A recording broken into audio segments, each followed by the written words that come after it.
My name is Angel Corey. I'm with Citizens for Fairborn's Future. We're here today to talk about the levy and issue 7, 9.9 mill levy. How can Citizens for Fairborn's Future oppose the levy to support both fire and police? You understand Ohio Revised Code 5705.5 clearly states that monies that go into the general fund can be spent any way and on any expense the city chooses. They are not automatically dedicated, regardless of written promise, in order to receive the levy passage to go where they say they will. They can be changed at any given time, such as our current time where the monies are being taken away and redistributed to cover budget shortfalls. So basically, in short, general fund monies can be spent by the city for any expensive expenditures as the monies have not been specifically dedicated by the fund to a specific purpose or expense. And that's where we stand currently and have the issue. We actually want to protect both our police and fire long term, in the short run, in the long run. Under 5705.10, we see what's so great about special levies. My favorite part is H. Money paid into any fund shall be used only for the purposes for which the fund is established.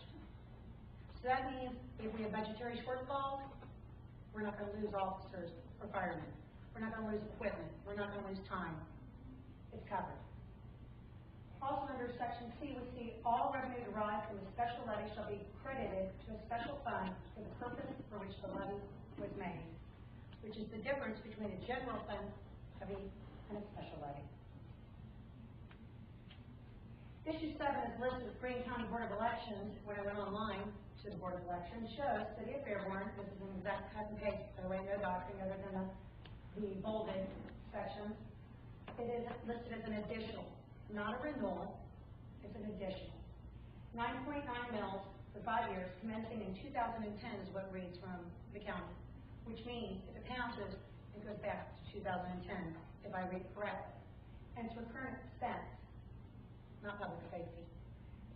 That's another issue that we as Citizens for Fairborn's Future have. We can only read what's filed. So as I would read this, I see it listed as an additional, not a renewal. I see it listed as beginning in 2010, so I ask myself if it's retroactive. And I see it listed as current expense, not public safety. And these are things that as a citizen, homeowner, taxpayer, bother me. What I don't want to see happen is for our police and fire departments, as well as our citizens, to be held hostage by threat of losing services that are vital to this city. If they go into the general fund, folks, this happens every time money falls short. Every time another question is asked. Every time we're asked to pay a little more money. First thing to be cut, and the first thing possible to be cut, are our departments that mean so much to us. We don't want that to happen.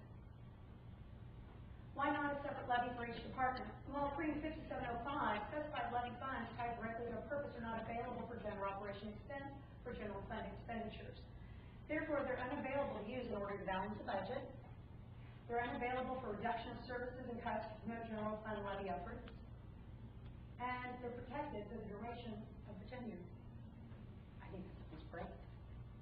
So the result, in my opinion, is that it's good for the police, good for the fire department, as money is guaranteed and under law and is dedicated only to its individual purpose. Now, appreciating the city's presentation, one thing that I took note of when I started to research the levy was how mill was described. If you look here, you see 9.9 per thousand and 9.9 per dollar.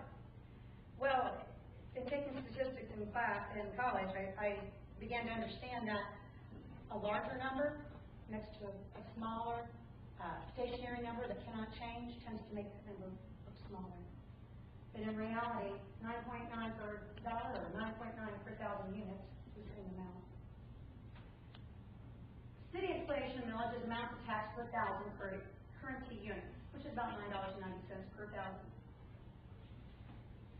Merriam-Webster's dictionary definition is a rate as a taxation expressed in mills per dollar, and that's also the way the Board of Elections has it listed, per dollar.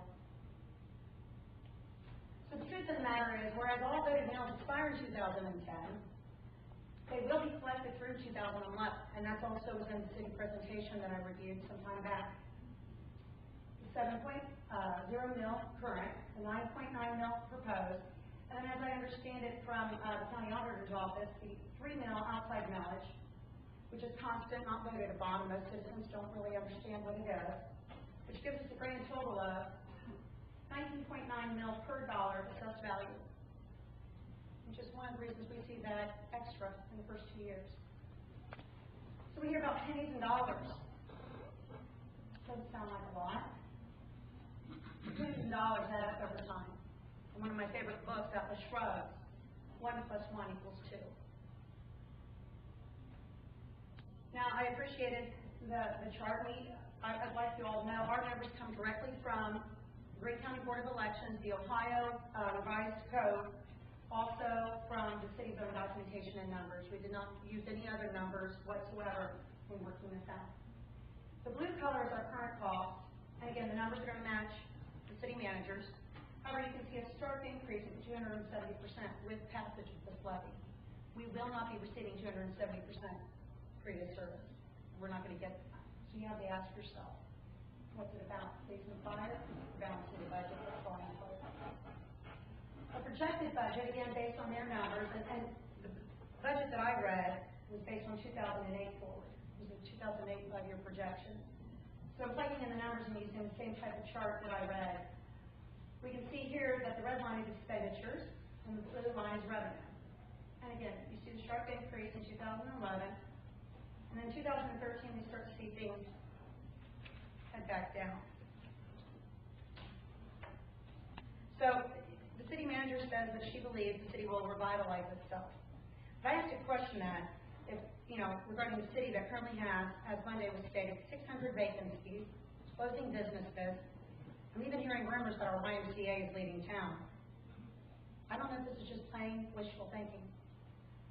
Believe me, I wish it was. Cuts in 2003, they're probable and possible.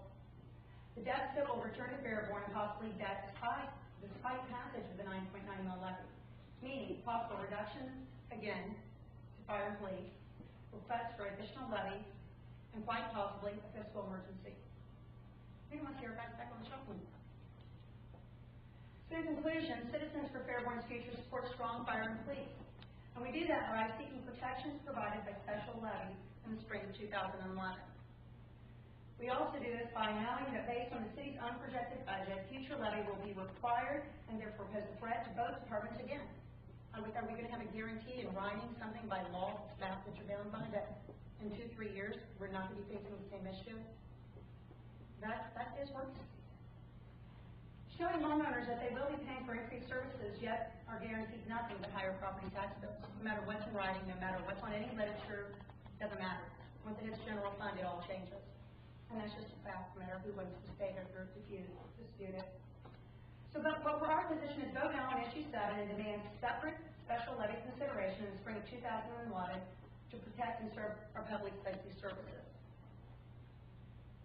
Citizens for Fairborn's Future, we have a mission statement, and that is we are going to work to ensure fiscally responsible government, legislative fairness, that the voice and desires of the citizens are heard, and an economically successful future for Fairborn. And yes, you can comment or send other questions to www.citizensforfairbornsfuture.org. Thank you.